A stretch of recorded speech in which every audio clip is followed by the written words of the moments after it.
Good afternoon and welcome to the Hutchinson County Podcast. Today we're doing a redo interview with Gracie Dunham, Durham. Durham, Durham, yes, sir. and we just went over that 30 seconds ago. Gracie Durham, we had some technical issues about half of her interview last Saturday did not upload, so we're going to do the whole thing over again and do a little different. We're going to do audio only and everything down here. And thank you to Jimmy Gowdy and Bulldog Motors. We're actually getting to do the podcast from his office.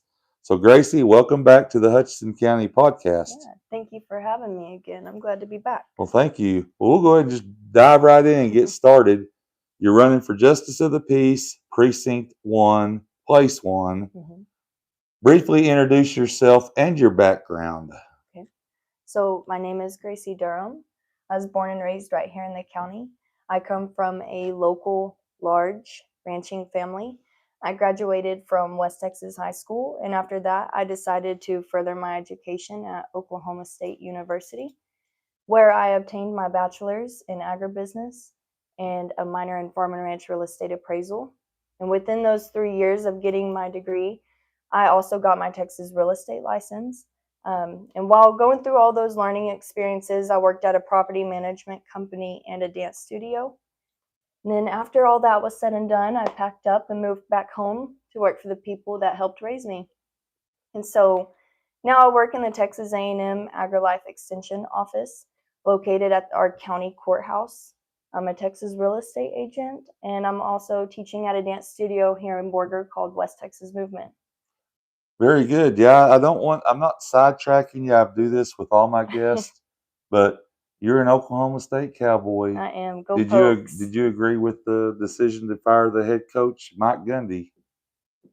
I have my feelings about it, Just but don't want to I'm share it? excited for our. I A am fresh excited for our start. new coach. Yeah. Actually, at the basketball game last night, I talked to somebody and they went to Oklahoma State. Just happened to come up and they said it was time to go. Yeah. So that's kind of where I'm at. I love the man, but I'm it's time for a excited for new regime change. opportunities for us. He has a little rant years ago, I think, kind of bought him a lot of years standing up for one of his backup players. Yeah. That he was 40. I think he's like 52 now, so it's been a while. But yeah, not trying to distract you, but still I thought sidetrack on some of the personal notes and get to know you a little better. Yeah. So we'll go with the second question. What motivated you to run for Justice of the Peace? So where my office is, the extension office in the courthouse, it sits directly across from the Justice of Peace Precinct 1 office. And I'm lucky enough that I get to see people in and out all day long, Monday through Thursday, 8 to 6. People are always walking in this office, and I always catch myself looking around my computer, trying to check things out, what's going on. And I just find this position super intriguing. I always find myself asking questions about it. And when this opportunity first presented itself, it wasn't taken lightly. I thought and prayed long and hard about it. And I came to the decision that this was an opportunity that God had opened up for me to take my service to a whole nother level. Very good. We'll go to the next question. I won't read the answers. We're going off of the same questions. That's basically fair in how we're doing this. What are the key duties of the Justice of the Peace? Yeah. So I think that there is two different answers to this. I think ethically speaking, you have fairness and consistency and just being an open ear, being a reliable source to the public. But as far as your job duties, those key duties will be magistrations, Class C misdemeanors, traffic violations, evictions, small claims and debt claims. Those are both up to $20,000. Inquests and juvenile cases here and there. Yeah. All right. What role does fairness and impartiality play in this office? I think it plays a big role, specifically in this office. But I will say I don't limit myself to, if I get elected, that's when I'll be fair and impartial. I have a real estate license. I work in a dance studio. I work in the courthouse. And so that's my job already. And so, to be fair and not picking sides of one over the other, anybody who walks into that office or that courtroom, it's going to be something different every time. They're case by case decision making processes. And I think in order to apply the law fairly, you need to be fair with the people who you're speaking with, and open to everybody who's coming into that office. All right, we'll go to the next subject, court operations. How will you ensure respectful and fair treatment in your court? Yeah. So, this was taught to me whenever I was a kid. You have to give respect in order to receive it, and that's how I've carried myself my whole life. I'm gonna work for it to earn the public's respect. I've had a few people ask me, "What are you gonna do if a family member or one of your close friends come into your courtroom?" Well, I will say, I hope not. I hope that don't happen, but it might. And so that's whenever I would recuse myself, because I don't want to put myself or the public, especially friends or family, in that position for me to already have an opinion made up or already know what I'm going to do before they walk in. So that's when I would recuse myself. But as far as the rest of the public goes, being respectful and fair to them, like I said, I want to be an open ear. So I'll get their stories, but specifically, I'll get the facts and then make a decision and apply the law. And that goes for everybody. Everybody has a story that deserves to be listened to. And yeah. All right, yeah, and I was gonna say, have somebody in your court. I'll go ahead and Hmm. your dad catch somebody trying to rustle some cattle and kind of take the law in his own hands. Stuff. Oh, That's a yeah. kind of a shout out to your Might have dad. to have somebody else. Oh yes, for sure. Okay, we will go. How do you balance the law with compassion? So I know that everybody will walk through those doors with a story, and rightfully so.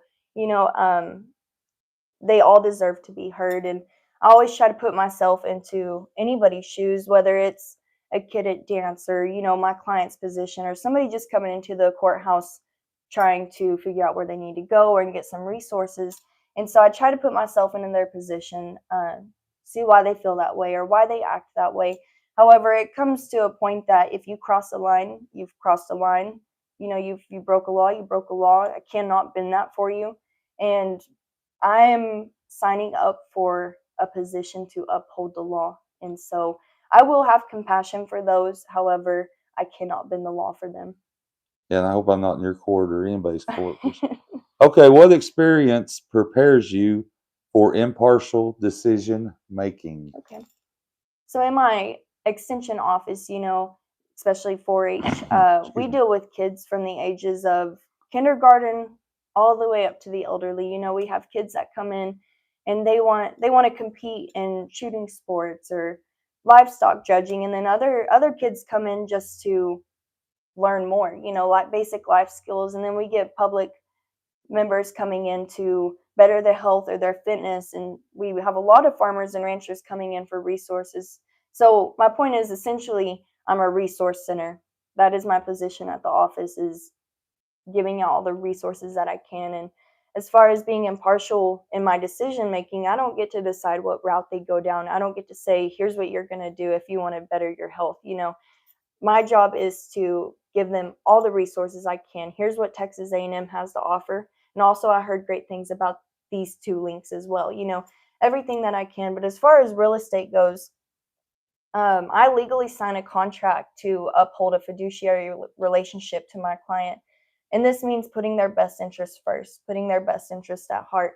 And if I have a client and we sign that document together, that's they chose me over other agents in this county and even surrounding agents. And so it isn't taken lightly. I do love my clients. I respect them. I'm super appreciative of them. And like I said, I keep their best interests at heart, and I plan on carrying this moral characteristic over into the courtroom when involving the community. All right. The first question was on experience. This will be the second part of the experience question. How do you handle high emotion Mhm. situations? So I wish that you could step away for a second or take a break, but unfortunately, in this office, you don't always get to. You have to face them headstrong. And so I'll do as I always done, keep my composure, keep my professionalism. However, I will say that these aren't my emotions to consider in these situations, no matter in the courtroom or out on a call. my emotions do not matter. It's my constituents' emotions that I have to consider first. And I'll do my best, like I said, to be professional in front of them. And I'm not going to lie, I will have my own emotions because this job will come with hard days. Um, so I will have my own emotions. And when those dark days, that dark cloud does come, I will fall back on my faith in my family, my support group. But I will also say there comes a time where privacy and respect is involved with families that I will be dealing with if elected. And so the most important to me is falling back on God, my faith, talking to Him, and the highs and lows of this job if elected. All right, we'll go to the next subject, community and ethics. How will you keep the court accessible to the public? Mm-hmm. I will say, since I work in the courthouse right now, it is accessible to a lot of people, or not a lot of people, it's accessible to everybody. But just to kind of highlight and reinforce on that, I'll make my presence known to anybody. If you need a justice of peace, you know where to find me. There will always be one in the office. The door will be open, my lights will be on. I'll be there ready to hear what the community has to say, and I'll be ready to take action when needed. So. Yes, and we talked about that last week. Mm-hmm. Ready to go through the security. And you said Yes. something about playing with the wheelchair ramp or knowing Yeah. it and everything. Yes, and Deputy Holman, he taught me that probably my second week of working at the courthouse. And so excuse me. if for some reason he's helping somebody else and somebody needs access to it, I know all the right buttons to press. For sure, yes. Okay, and how do you define judicial ethics and accountability? So I will say that this community heavily relies on justice of the peace in many different ways. And I believe that accountability is crucial in this position. You have to remember that you're not just in power, you're not just making decisions, you're writing a part of somebody's story, a piece of their history. And so I think these decisions should not be made lightly. And if I'm elected, they won't be made lightly. Um, as far as judicial ethics goes, I hate to, continue talking in circles or sound like a broken record, but this means applying the law fairly, consistently, without biased opinions, and, making sure you hear every single person thoroughly who walks through your door. All right, we'll go with the next subject, vision. How are your priorities? What are your priorities in your first year? Mm-hmm. Sorry about that. No, you're okay. So I think this goes without being said, but I'll say it myself. There are really big shoes to fill in this position following Leslie Ford. But my goal, my priority in my first year, I'm going to work hard to fully understand the law and learn everything I need to do the job well and to the best of my ability. I'll plan on keeping the office running smoothly, build on what's already been done and create consistency early so the office is efficient and works well for everyone. All right, what improvements would you like to bring to the office? Now, that's a hard Mm-hmm. question because you've never had the job. Right, yes. So, but I'll answer it the best of your ability. Yeah. So I can't really call this an improvement because, like you said, You're filling a position that somebody they are that we've moving never up. stepped So, into. especially Yeah. a vacancy, the job was running fine from Mm-hmm. basically your opinion. Yeah, You're just filling a absolutely. vacancy, so that's kind of a Yeah. odd question. But if I have to have an answer for that, like I said, I won't call it an improvement.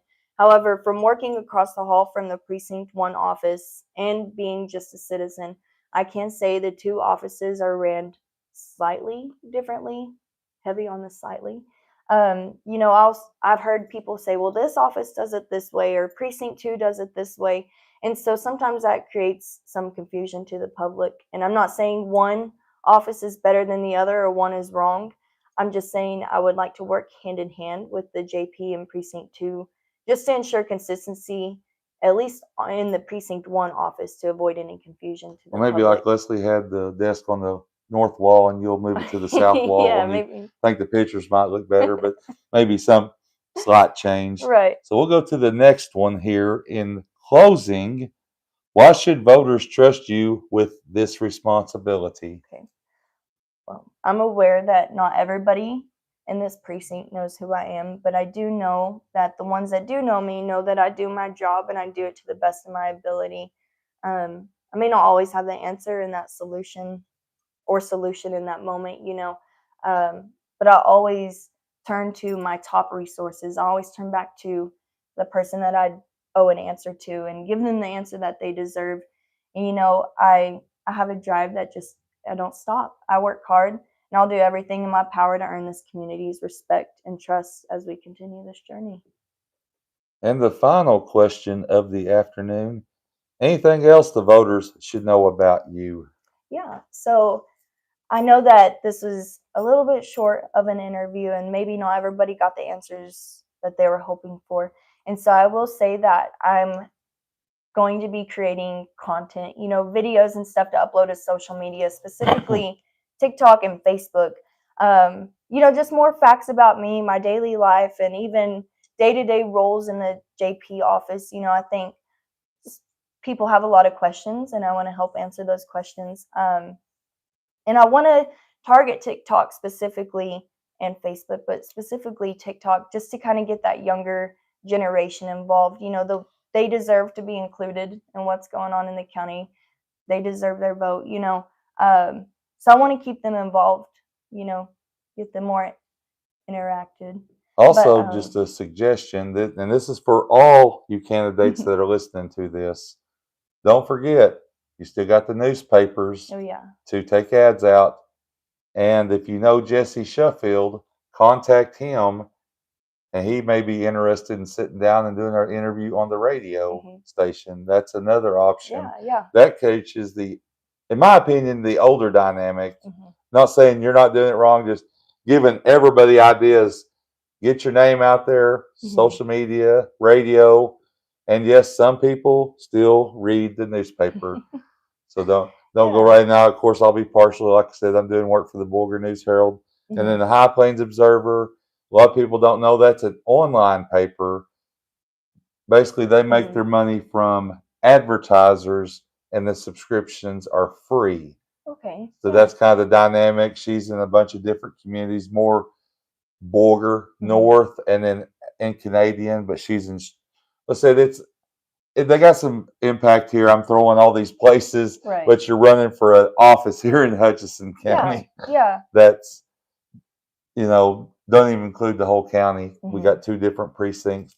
So, but that's something for you other candidates that listen to this, and Gracie. There's some other options there too. Definitely reach throw out a little to promo on the side, but no, Gracie, I really. Is there anything else you want to tell the voters?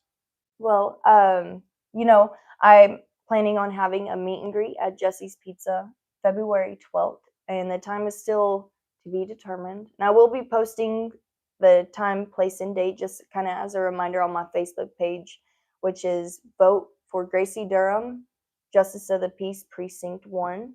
And I'll be posting all my updates, my TikTok update.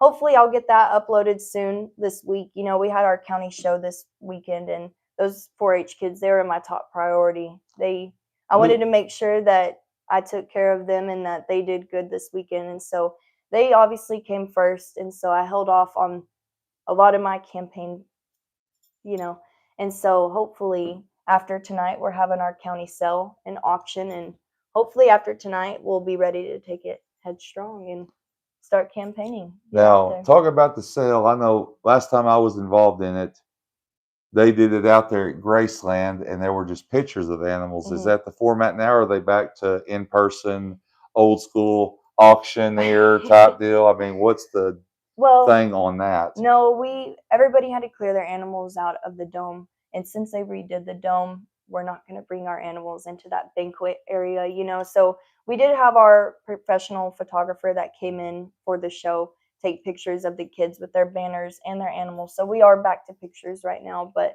I am looking forward to it, and I'm so thankful for everybody who showed up for the county show, and even the ones involved. It was a lot of work, and everybody showed up and worked hard. So that'll be tonight at the banquet hall there at the dome. Okay, this is what I was talking about before the remodel.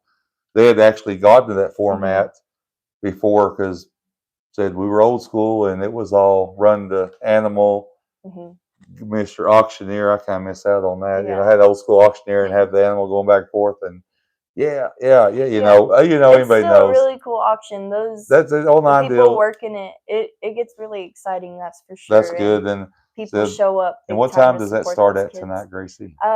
The dinner starts at 5 or 5:30. I can't be wrong. Okay. Be there early. Be there at 5. Yeah, be there at 5. Come mingle. Come Actually, talk be to there at everybody. 4:30. You know, we'd say it's 5:30. Be there Yeah. 30 minutes early. Get you a good seat Yeah.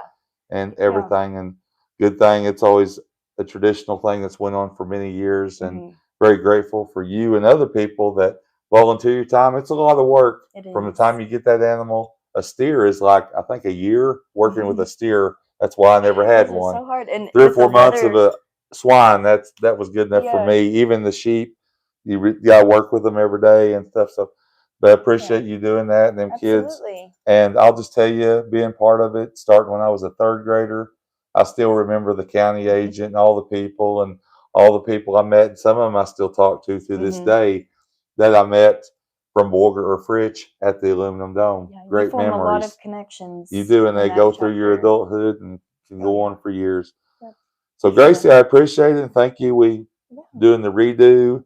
Thank you for And letting me. Really, I appreciate it. oh yes, everything's going good. Look, so we're going to go ahead and get out of here for this afternoon. And again, thank you, Jimmy Gowdy, for letting us use his office down here at Bulldog Motor. And I'll just go ahead and throw it. The driver's choice. That's the thing. The radio station used for years for Bulldog Motor. Thank Jimmy Gowdy for letting us use his office upstairs and do this interview and hook up to the Wi-Fi where we're good to go. You took good care of us He today. took very good care of us. So we'll go ahead and get out of here. For Gracie and myself, we are out of here.